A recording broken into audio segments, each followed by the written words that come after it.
নমস্কার, জজবাত 24 বাংলায় আপনাদের স্বাগত। আপনাদের সঙ্গে আছি আমি মধুমিতা। পুজো প্রায় আগত, আর মাত্র কয়েকটা দিন, আর তারপরেই কিন্তু পুজো। কিন্তু পুজোর সূচনা মূলত হয়ে যায় মহালয়ার সময় থেকে।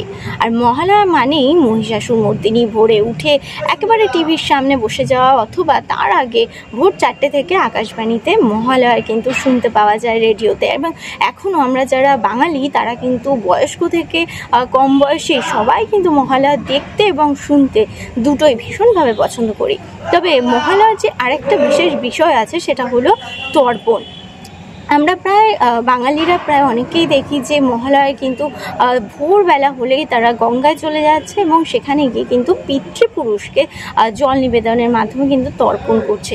এবং এই যে মহালয়ার সঙ্গে তর্পণের কী সম্পর্ক, মহালয়া কী আসলে, এবং শুধু তাই না, মহালয়ার সঙ্গে দেবী মহামায়ার কী যোগসূত্র, এই বিষয়ে কিন্তু আজ আমরা আলোচনা করব ডক্টর জয়ন্ত কুশারির সঙ্গে, প্রাচ্য বিদ্যালয়ের কিন্তু অধ্যক্ষ।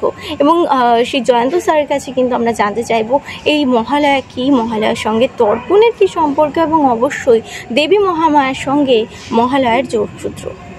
যাকে ব্রহ্মার বলে বলিয়ান, তাকে কোনোভাবেই বধ করা যায়। তো এদিকে দেবতারা স্বর্গচ্যুত হয়েছিলেন মহিষাসুরের মানে উৎপীড়নে। ফলত তখন সমস্ত দেবতাদের তেজপুঞ্জ থেকে রাগ, এই নারী শক্তি অর্থাৎ মা দুর্গা পণ্ডিতে বলছে তত সমস্ত দেবানাম তেজরাশি সমুদ্র, এই সমস্ত দেবতাদের তেজরাশি থেকে মা উদ্ভূত হলেন, মা প্রকটিত হলেন, মায়ের আবির্ভাব হলো।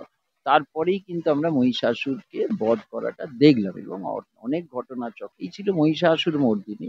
পরবর্তীকালে কৃত্তিবাস, বাংলার যিনি রামায়ণকার, তিনি কিন্তু এই অকাল বোধনটা ঢোকালেন। কিন্তু মূল যে বাল্মীকি অর্থাৎ যাকে বলা যেতে পারে রামচন্দ্রের মহাকাব্যিক পিতা জনক, অর্থাৎ সেখানে কিন্তু বাল্মীকি দুর্গা, সেখানে বলা হচ্ছে যখন রাবণকে তিনি বধ পাচ্ছেন না, সেই মুহূর্তে ব্রহ্মা অগস্ত্য মুনিকে বললেন যে তুমি এই সময় গিয়ে একটু রামচন্দ্রকে আদিত্য হৃদয় পাঠ করো। আদিত্য কথাটা সূর্যের উপাসনা এবং সূর্যের একটি স্তোত্র।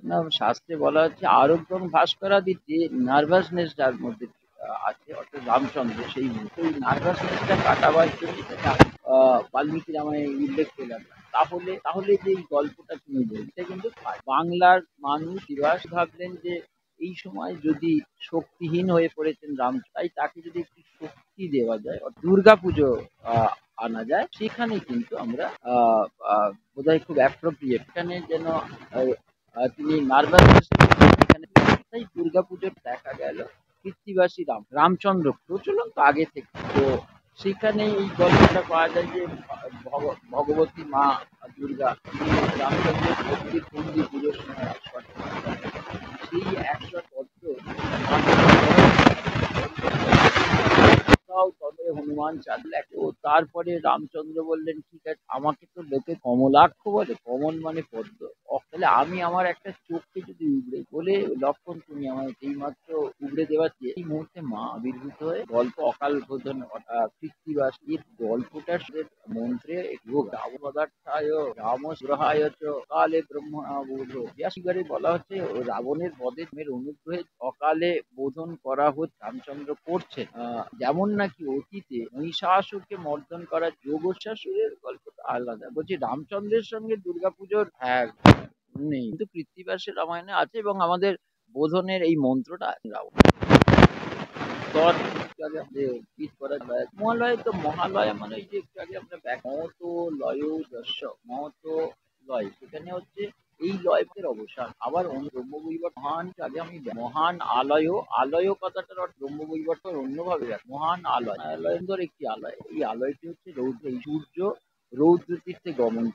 আমাদের যাওয়ার পথে তারা মর্তে এসে তাদের যে সন্তান সন্ততিদের কাছে একটু জল, এই 15 দিন ধরে আমরা জল দান করি, অর্থাৎ তর্পণ করি। যে না পারছি ওই মহালয়ার দিন একবারে অন্তিম, যা দেবী সর্বভূতেষু মাতৃরূপেণ সংস্থিতা নমস্তস্যৈ নমস্তস্যৈ নমস্তস্যৈ নমো নমঃ। এই কথাটার মধ্যেই আমরা বুঝতে পারছি যে জাতি, ধর্ম, ভাষা, ভৌগোলিক দূরত্ব ব্যতি রেখে মা সকলের মা, সর্বভূতেষু মানে প্রত্যেকটা প্রাণীর তিনি মা বিরাজ করছেন, তাদের অন্তরে বাস। বড় বার্তা পৃথিবীবাসীর কাছে এই যে বিশ্ব ভ্রাতৃত্ব বোধ, ঠিক আমরা একেবারে একবারে উপনিষদের এদের বাণীটা আমরা বলি যে শ্রীমন্ত বিশ্বে অমৃত বিশ্বের সকলেই কিন্তু অমৃত, সেইটার বোধহয় প্র্যাকটিক্যাল রূপ আমরা দেখতে পাচ্ছি মহালয়ার পিতৃপক্ষ এবং দেবী পক্ষ।